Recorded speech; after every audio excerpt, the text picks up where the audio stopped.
안면박사 이유진 원장입니다.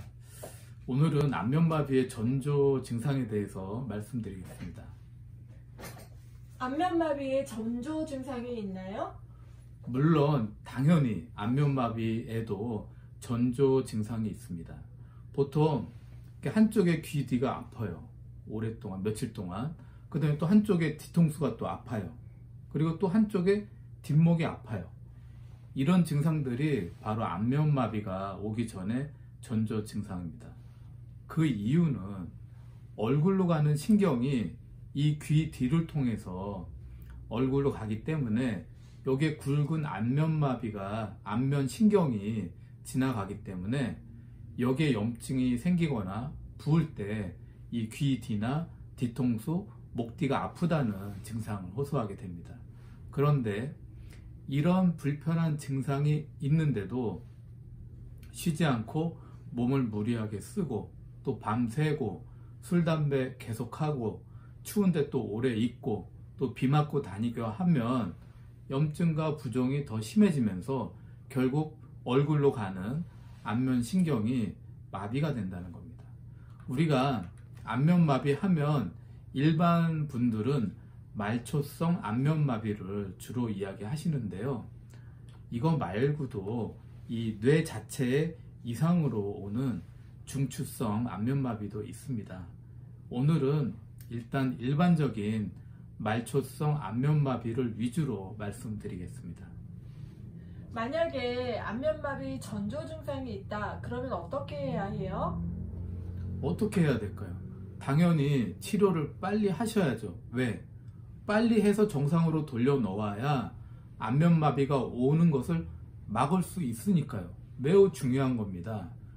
인생은 타이밍이다 하지 않습니까? 대부분 안면마비가 와서 입 돌아가고 막 물이 새고 그 다음에 국물을 먹으면 또 국물이 새 나오고 눈이 안 감기고 이렇게 돼서야 그때 내가 2달 전에 귀뒤 아프고 했을 때 빨리 치료할 걸 후회해도 소용이 없습니다. 그러니까 이런 불편한 증상, 전조 증상이 있을 때 빨리 치료하는 것이 무조건 중요하다. 인생은 타이밍이다. 그래서 어떤 환자분들은 뭐라 그러시냐면 나 귀뒤가 너무 아팠어. 그럼 귀에 염증이 있나? 이비인후과 갔어. 괜찮대요. 또 어떤 분은 귀하고 여기 턱까지 이렇게 아프니까 이거 뭐야? 치아에 이상이 있나? 그 다음에 뭐 사랑니에 문제 있나? 치과를 갔는데 이상이 없대요. 근데 문제는 이상이 없다고 하니까 놔둔 거예요. 그러다가 입이 돌아가는 거죠. 칫솔질 하는데 물이 새네? 거울을 보니까 한쪽으로 돌아갔어요. 이런 경우가 의외로 있다는 겁니다. 이게 무슨 말씀이냐면 제가 말씀드린 그런 전조 증상이 있으면 당연히 귀 안의 염증, 치아의 염증, 목 디스크 등도 의심을 할 수 있다는 겁니다. 그런데 가보아서 이상이 없다고 이야기를 들으면 이런 증상들이 안면마비의 전조 증상일 가능성은 더 높아진다는 겁니다. 그때 이상이 없어요? 얘기 듣고 놔두면 안 된다는 얘기죠. 그래서 빨리 치료를 하는 것이 더 중요해진다는 겁니다. 그렇게 해서 정상으로 돌려놓아야만 안면마비가 오는 것을 막을 수 있다는 거죠. 그럼 전조 증상이 왔을 때 치료를 못해서 안면마비가 왔어요. 그러면 어떻게 해야 되나요? 빨리 치료받는 게 좋은 건가요? 어떤 치료를 받으면 좋은 건가요? 자, 보세요. 본인이 전조 증상이 있는데 놓쳤어요. 안면마비 왔어요. 그러면 질문하신 대로 빨리 치료하는 게 좋겠어요? 아니면 한참 놔두는 게 좋겠어요? 그건 누구나 아는 것처럼 일단 병이 생겼으면 빨리 초반에 치료하는 것이 치료율이 당연히 높은 거죠. 간혹가다 있어요. 안면마비가 왔는데 바쁘시대. 일이 너무 많대.